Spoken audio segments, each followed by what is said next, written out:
सबको राधे राधे, जय श्री कृष्णा। सज्जनों, संसार में मान और अपमान के भी बड़े किस्से हैं।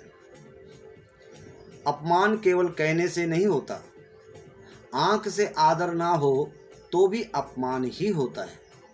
वास्तव में आंख से ही आदर होता है और आंख से ही निरादर होता है। वाणी से भले आप कुछ समय के लिए किसी के सम्मान में बड़ी बड़ी बातें कर लो, पर आंख से आदर ना हो तो पता लग जाता है कि कितना सम्मान हो रहा है। आंखें बता देती है कि आप सम्मान कर रहे हो या फॉर्मलिटी।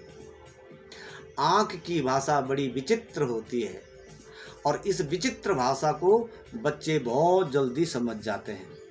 जिसकी आंखों में प्रेम होता है उसके पास बच्चे दौड़ कर जाते हैं, और जिसकी आंखों में क्रोध होता है उसे देखकर बच्चे खुनखुनाते हैं। उसके पास नहीं जाते। और एक खास बात, आदमी को बाहर सम्मान मिले ना मिले कोई बात नहीं, कोई फर्क नहीं पड़ता, वो हारता नहीं है। किंतु अपने ही घर में जिसका सम्मान समाप्त हो जाए वह आदमी घर में भी हार जाता है और समाज में भी हार जाता है। पहले अपने घर में आदर होना चाहिए। घर में आदर के लिए व्यावहारिक, कर्तव्यनिष्ठ, शुद्ध आचरण, सरल स्वभाव, अपनों से प्रेम होना चाहिए। तब व्यक्ति घर में सम्मान पाता है। घर स्वर्ग जैसा बन जाता है। घर में रहने को मन करता है। घर के लोग इज्जत करते हैं। कुछ लोगों का बाहर बहुत सम्मान होता है, पर घर आते ही किच किच शुरू हो जाती है। उसके कई कारण हैं, लेकिन प्रमुख कारण तो व्यवहार ही है। असली पता तो संग में रहने वालों को ही होता है। कब उठता है, उठकर क्या करता है, क्या खाता है, आदि आदि। घर का बैरी गांव का सयाना मत बनी, घर का सयाना बनी। आजकल लोगों की सहन शक्ति घट गई है। छोटी छोटी बातों पर मरने मारने को हो जाते हैं। 1 मिनट में सारे नाते रिश्ते सब गायब। आजकल लोग मामूली बातों पर जहर खा लेते हैं, आग में जल जाते हैं, फा लगा लेते हैं, न जाने क्या क्या करते हैं। क्यों? क्योंकि आज के मानव की स्थिति ये हो गई है कि मैं सब कुछ, तू कुछ भी नहीं। मैं जो मर्जी बोलूं, मेरे को कोई कुछ ना बोले। मेरी हर बात ठीक, तुम्हें बोलना नहीं आता। आदमी अपने में ही अपमानित हो जाता है। आदमी अपने में ही इतना अपमानित हो जाता है कि अपने को ही क्षमा नहीं कर पाता है और दोष दूसरे के सर। ये सब सत्संग के अभाव में और कुसंगति के प्रभाव में होता है। देखिए, कोई संत होगा तो माला लेकर लगा रहेगा, सीताराम सीताराम सीताराम सीताराम, राधे श्याम राधे श्याम राधे श्याम राधे श्याम। ये संत का सहज स्वभाव है। बच्चों को फुर्सत मिलेगी तो खेल में लग जाएंगे, मार छक्का, ये बच्चों का सहज स्वभाव है। माताओं को समय मिलेगा, फुर्सत मिलेगी तो अपनी सुनानी शुरू कर देगी, बड़ी ऐसी छोटी ऐसी, ये माताओं का सहज स्वभाव।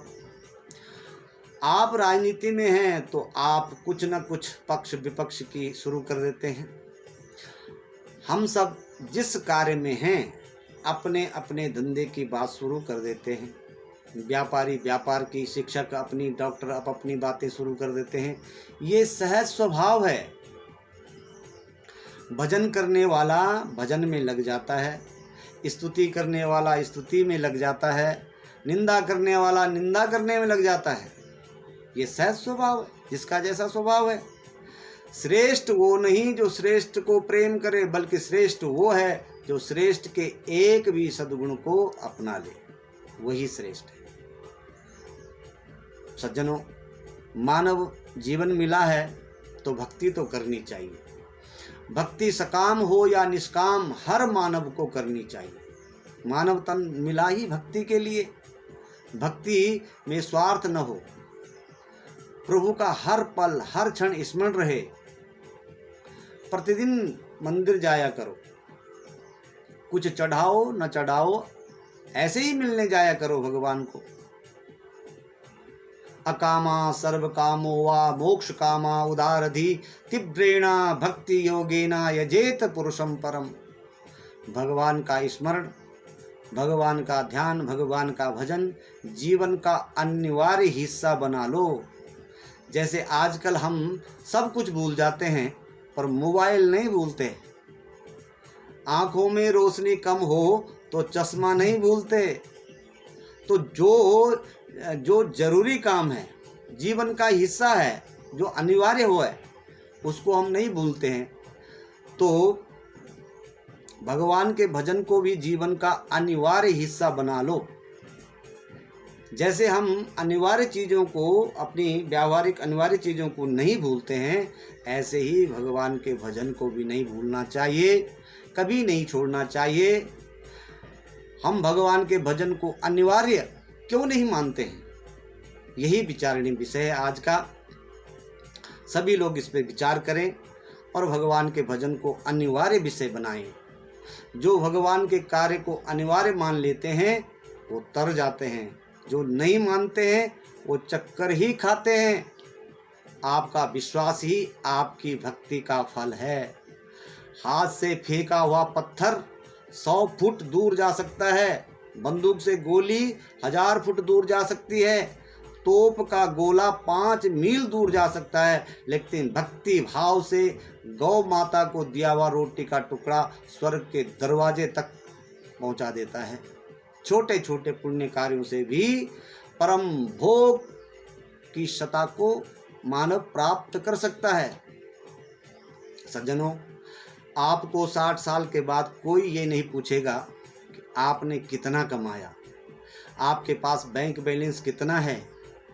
लोग 2 ही बातें आपसे पूछेंगे, आपका स्वास्थ्य ठीक है, आपकी तबीयत ठीक है, और आपके बच्चे क्या करते हैं। 60 के बाद भी आप ठीक हैं और आपके बच्चे आपकी सेवा में हैं, तो आप स्वर्ग का सुख भोग रहे हैं और आप धन्य हैं। इसी के साथ बोलो राधे राधे, जय श्री कृष्ण।